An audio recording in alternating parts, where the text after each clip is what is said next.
Estamos en la entrada de la excavación. Estos son dos pavimentos que se han encontrado.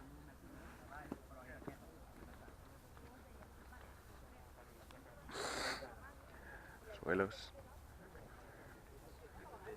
Aquí tenemos los restos de una de las hogueras, con restos de carbón muy bien conservados, carbón y madera. Elena. Aquí atravesando todo lo ancho del yacimiento tenemos los cimientos de 3 cabañas. Aquí tenemos un poco de arena removida, muchos de los restos que ya se han llevado a otro lugar, se han tapado para conservarlos, y los que no están aquí están ahora mismo datándose con...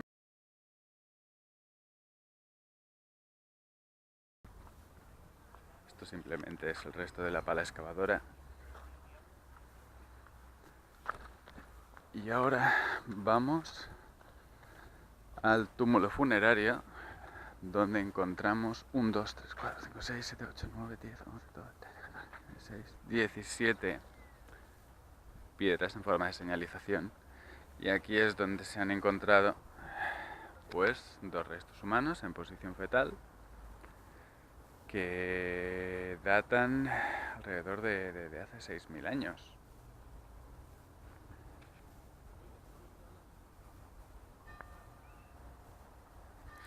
Y esto es lo que hemos encontrado en Canovella.